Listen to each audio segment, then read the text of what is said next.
Salam jemaat yang dikasihi oleh Tuhan. Salam sejahtera bagi kita hari ini. Kiranya kasih Kristus senantiasa melimpah dalam hidup kita dan kita bersyukur karenanya. Hari ini dalam renungan Resort GKI Pruk Cahu, saya Pendeta Henry akan mengajak kita merenungkan firman Tuhan dari Kisah Para Rasul pasal 5 ayat yang ke-12 sampai yang ke-16. Silakan Bapak Ibu persiapkan dulu dan mari kita berdoa. Bapa di dalam Yesus, terima kasih. Firman-Mu berkata bahwa firman Tuhan adalah pelita bagi kaki kami dan terang bagi jalan kami. Kami percaya jika kami mengawali hari kami dengan membaca dan mendengar firman Tuhan, maka jalan yang akan kami tempuh sepanjang hari ini akan menjadi terang. Demikian juga dengan hati kami akan menjadi terang karena firman-Mu yang bersemayam di dalamnya. Bapa, kini kami akan membaca, merenungkan firman-Mu. Kiranya Engkau menolong kami dengan kuat kuasa Roh Kudus, sehingga firman-Mu itu boleh berakar, bertumbuh, berbuah dalam hati dan hidup kami. Amin. Kisah Para Rasul pasal yang ke-5 ayat yang ke-12 sampai yang ke-16 di bawah perikop tanda-tanda dan mujizat-mujizat berkata demikian. Dan oleh rasul-rasul diadakan banyak tanda dan mujizat di antara orang banyak. Semua orang percaya selalu berkumpul di Serambi Salomo dalam persekutuan yang erat. Orang-orang lain tidak ada yang berani menggabungkan diri kepada mereka, namun mereka sangat dihormati orang banyak. Dan makin lama makin bertambahlah jumlah orang yang percaya kepada Tuhan, baik laki-laki maupun perempuan. Bahkan mereka membawa orang-orang sakit keluar ke jalan raya dan membaringkannya di atas balai-balai atau tilam, supaya apabila Petrus lewat setidak-tidaknya bayangannya mengenai salah seorang dari mereka. Dan juga orang banyak dari kota-kota di sekitar Yerusalem datang berduyun-duyun serta membawa orang yang sakit dan orang-orang yang diganggu oleh roh jahat, dan mereka semua disembuhkan. Demikian jauh pembacaan firman Tuhan bagi kita. Firman Tuhan berkata, langit dan bumi akan berlalu, tetapi firman Tuhan tetap untuk selama-lamanya. Amin. Ibu, bapak, dan saudara yang saya kasihi dalam Tuhan, salah satu bukti bahwa Tuhan Yesus bangkit dan bahwa Dia adalah Tuhan adalah mujizat seringkali terjadi dalam namanya. Tidak diragukan lagi, nama Yesus dipakai oleh orang-orang di seluruh dunia untuk membuat tanda-tanda dan mujizat-mujizat. Karena itu, orang yang meragukan ketuhanan Yesus sepertinya harus mengalami mujizat juga dalam hidupnya, supaya ia dapat bisa bersama-sama dalam persekutuan iman. Nah, itu yang terjadi di kehidupan para rasul pada masa di mana Yesus baru saja terangkat ke surga meninggalkan mereka. Tetapi jika kita melihat sebelum terangkat ke surga, Tuhan Yesus memang meneguhkan mereka, mengutuskan mereka, dan memperlengkapi mereka dengan kuasa-kuasa. Sehingga hal-hal yang seperti dalam perikop ini semestinya bukan menjadi hal yang mengherankan.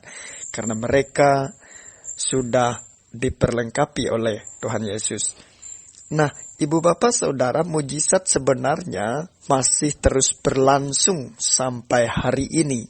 Ketika nama Yesus disebut untuk melakukannya, tetapi kita harus percaya bahwa kuasanya sungguh akan terjadi dalam kehidupan kita, karena tanda-tanda dan mujizat-mujizat itu memang telah menyertai kehidupan orang-orang yang percaya kepada Yesus. Ibu bapak saudara yang saya kasih dalam Tuhan, dalam kehidupan kita tentu ada pengalaman yang berbeda mengenai mujizat. Ada yang pernah mengalami mujizat secara langsung, Ada yang melihatnya melalui sosial media, di YouTube dan sebagainya, bagaimana orang mendemonstrasikan mujizat itu dalam kehidupan orang lain. Dan ada juga yang sudah bertahun-tahun menjadi Kristen, tapi rasa-rasanya belum mengalami mujizat. Tetapi saya mau katakan bahwa semua itu adalah hal yang lumrah terjadi. Karena kita melihat di zaman mula-mula, mujizat itu seringkali terjadi agar orang yang belum percaya itu bisa menjadi percaya kepada nama Yesus, sehingga mereka masuk dalam komunitas gereja. Nah, kita juga tidak pernah melihat atau tidak pernah tertulis dalam Alkitab itu sejak zaman rasul-rasul itu yang menyembuhkan atau melakukan mujizat di tengah-tengah komunitas orang percaya itu. Karena komunitas orang percaya itu sendirilah mujizat yang sebenarnya. Karena mereka telah dipanggil dari alam maut ke alam hidup, sebagaimana juga kita pada saat ini. Itu adalah mujizat terbesar dalam hidup kita, yaitu keselamatan kekal ketika kita tidak bisa memperjuangkan dan meraihnya sendiri. Oleh karena itu, saya mau mengajak kita, percayalah bahwa mujizat itu senantiasa terjadi dalam kehidupan orang percaya. Tetapi yang lebih penting adalah fokus kepada pribadi Tuhan, bukan kepada pemberiannya. Artinya, kita harus fokus kepada sang pemilik mujizat itu. Dan niscaya mujizat akan terjadi dalam hidup kita dalam bentuk keselamatan yang kekal. Ketika kita terus memperjuangkan kepercayaan itu, mempertahankannya, dan kemudian memberitakan namanya melalui kehidupan kita. Tuhan memberkati kita. Amin. Mari kita berdoa. Bapa di dalam Yesus, kami mengucap syukur karena kami telah mendengar firman-Mu, dan kami meyakini serta dengan penuh iman bahwa kami percaya bahwa tanda-tanda dan mujizat-mujizat senantiasa menyertai kehidupan kami sebagai orang percaya. Terima kasih Tuhan, karena Engkau telah berfirman bahwa Engkau memperlengkapi kami dengan kuasa-Mu sampai kepada akhir zaman. Bapa di sorga, hari ini kami mau berdoa untuk seluruh rekan-rekan sekerja, para penetua dan diakon, para hamba-hamba Tuhan, para pendeta, bahkan seluruh anggota jemaat, dimanapun mereka berada yang tersebar di seluruh kawasan Resort GKI Purcahu ini. Kami mohon pemulihan yang datang dari Tuhan senantiasa menyertai kehidupan mereka. Biarlah kiranya usaha pekerjaan boleh diberkati oleh Tuhan. Demikian juga anak-anak yang dalam masa studi, kiranya Tuhan senantiasa memperlengkapi mereka dengan roh takut akan Engkau. Sehingga setiap orang yang takut akan Tuhan akan menjalankan hidup dengan bijaksana. Karena takut akan Tuhan adalah permulaan pengetahuan. Terima kasih Bapa, kami mau berdoa secara khusus untuk jemaat GKE Ephrata Wahyu yang ada di Dirung Pundu. Kami mau berdoa bagi mereka, seluruh penata layanan yang ada di sana.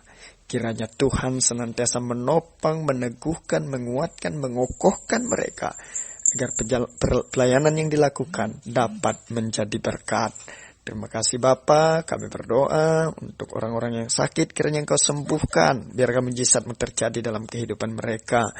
Orang-orang yang dalam pergumulan Engkau berikan jalan keluar. Terima kasih, kami bersyukur karena kami punya Allah yang hebat, yang tiada tandingnya seperti Engkau. Oleh karena itu Tuhan, hari ini kami mau serahkan seluruh doa ini dalam nama Tuhan Yesus yang mengajar kami berdoa bersama demikian. Bapa kami yang di sorga, dikuduskanlah nama-Mu, datanglah kerjaan-Mu, jadilah kehendak-Mu di bumi seperti di sorga. Berikanlah kami pada hari ini makan kami yang secukupnya, dan ampunilah kami akan kesalahan kami, seperti kami juga mengampuni orang yang bersalah kepada kami. Jangan membawa kami ke dalam pencobaan, tapi lepaskanlah kami daripada yang jahat, karena Engkau yang punya kerajaan dan kuasa dan kemuliaan sampai selama-lamanya. Amin. Tuhan memberkati engkau dan melindungi engkau. Tuhan menyinari engkau dengan wajah-Nya dan memberi engkau kasih karunia. Tuhan menghadapkan wajah-Nya kepadamu dan memberi engkau damai sejahtera. Amin.